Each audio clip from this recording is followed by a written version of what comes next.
नमस्कार, आप देख रहे हैं स्पोर्ट्स वीके। मैं हूं आपके साथ योगेश मिश्रा। भारतीय टीम की हार का वजह क्या है? किस वजह से भारतीय टीम लगातार 3 टेस्ट मैच हार गई?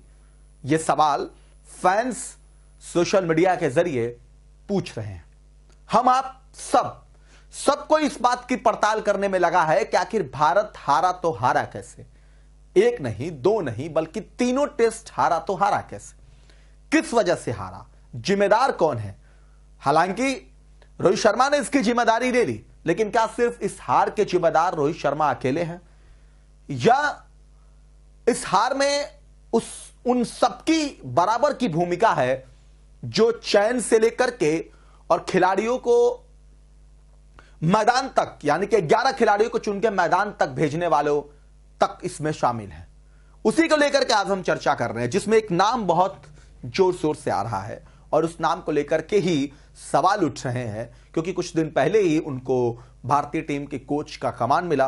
अब इशारों में शायद आप उस नाम को समझ गए होंगे, गौतम गंभीर।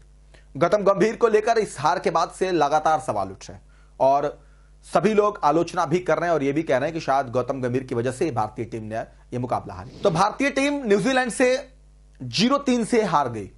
हार के बाद भारतीय टीम के हेड कोच गौतम गंभीर को लेकर के सवाल उठना शुरू हो गया। गंभीर ने लगभग 4 महीने पहले हेड कोच का पद संभाला था, मगर उनकी कोचिंग में भारतीय टीम पहले श्रीलंका दौरे पर वनडे सीरीज हारी, फिर अब कीवियों के खिलाफ रोहित ब्रिगेड को शर्मनाक हार मिली है। गौतम गंभीर ने जब हेड कोच का पद संभाला तो उन्होंने भारतीय क्रिकेट कंट्रोल बोर्ड यानी कि बीसीसीआई से पसंदीदा कोचिंग स्टाफ की डिमांड की। बीसीसीआई ने गंभीर की मांग सुनी। अभिषेक नायर और रयान ट्रेन डोशेट असिस्टेंट कोच के तौर पर नियुक्त किए गए।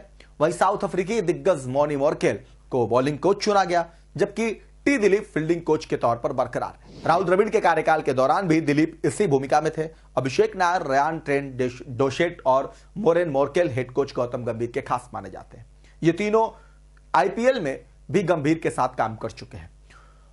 मोर्ने मॉर्कल तो टेस्ट क्रिकेट खेल चुके हैं, मगर अभिषेक नायर और रयान टेन डोशेट को क्रिकेट के सबसे बड़े फॉर्मेट का तनिक अनुभव नहीं है। अभिषेक नायर और रयान टेन ने बतौर कोच मुख्यतः फ्रेंचाइजी क्रिकेट में काम किया हुआ है। खुद गौतम गंभीर को भी आईपीएल में मेंटरशिप का अनुभव रहा है। गंभीर की बात मानते हुए बीसीसीआई ने राष्ट्रीय क्रिकेट अकादमी यानी कि एनसीए से ट्रेनिंग के लिए कोचिंग की बजाय अभिषेक नायर, रयान टेन डोशेट और मॉर्निंग मॉर्कल को चुन लिया। अभिषेक नायर के टेस्ट फॉर्मेट का अनुभव ना होने का खामियाजा शायद भारतीय टीम को भुगतना पड़ रहा है। पहले बात साउथ अफ्रीकी के तेज गेंदबाज मॉर्कल की करते हैं, और इसलिए करते हैं क्योंकि गौतम गंभीर और मॉर्कल लखनऊ सुपर जॉयंट्स टीम में साथ में काम कर चुके हैं। गंभीर ने 2 साल तक लखनऊ टीम के मेंटोर के रूप में काम किया। इसके बाद गंभीर कोलकाता नाइट राइडर्स में शामिल हो गए। वहीं एंडी फ्लावर के रॉयल चैलेंजर्स बेंगलुरु में चले जाने के बाद मॉर्केल नए हेड कोच जस्टिन लैंगर के अंडर फ्रेंचाइजी के गेंदबाजी कोच के रूप में बने रहे। मॉर्केल ने 2006 से 2018 के बीच 86 टेस्ट, 117 वनडे और 44 टी20 मैच खेले थे।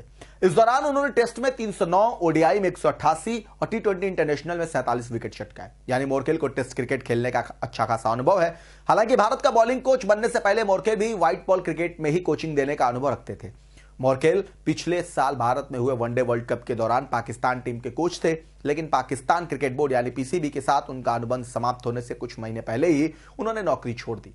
रयान ट्रेन डोशेट और अभिषेक नायर ने आईपीएल 2024 के दौरान कोलकाता नाइट राइडर्स में गंभीर के साथ काम किया था।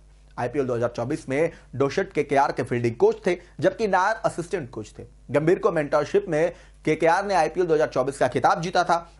रयान टेन डोशेट ने नीदरलैंड्स के लिए 33 वनडे और 24 टी20 मुकाबले खेले। इस दौरान उन्होंने ओडीआई में 67 के एवरेज से 1541 रन बनाए हैं, जबकि टी20 इंटरनेशनल में डोशेट के नाम पर 41 के औसत से 533 रन दर्ज। रयान टेन डोशेट ने टी20 इंटरनेशनल में 68 विकेट भी चटकाए हैं। अभिषेक नायर की बात करें तो उन्होंने भारत के लिए सिर्फ 3 वनडे मैचों में भाग लेने का मौका मिला है। दिलीप को फर्स्ट क्लास क्रिकेट का भी अनुभव नहीं है, मगर उन्होंने बतौर फील्डिंग कोच भारतीय टीम में काफी सुधार किया। ऐसे में दिलीप पर सवाल उठाना बनता नहीं है, क्योंकि उन्होंने उस हिसाब से किया।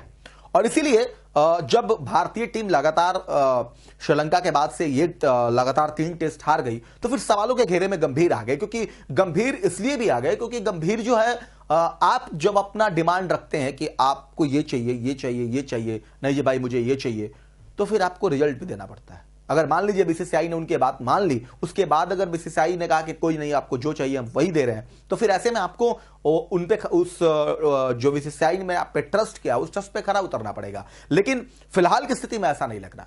इसका मतलब यह भी नहीं है कि आने वाले समय में गौतम गंभीर के पास अनुभव जिस लेवल का है, वो 3 टेस्ट हार गए तो सब कुछ खत्म हो गया, ऐसा भी नहीं है। लेकिन सवाल इसलिए उठता है कि आप ऐसे समय में हार जाते हैं, और खासकर टेस्ट में रोहित जैसे धुरंधर, विराट कोहली जैसे प्लेयर, ऋषभ पंत, केएल राहुल, बहुत सारे धुरंधर के साथ आते हैं। गौतम गंभीर के अपने पास एक अच्छा खासा अनुभव, और इसीलिए सवाल उठने लगा कि क्या भारतीय टीम रोहित शर्मा, विराट कोहली, ऋषभ पंत, केएल राहुल, बाकी गेंदबाज या मोर्केल, फिर से गौतम गंभीर की वो सारी टीम, इन सब की वजह से हारी, गौतम गंभीर के उस चुनिंदा फैसले की वजह से हारी है।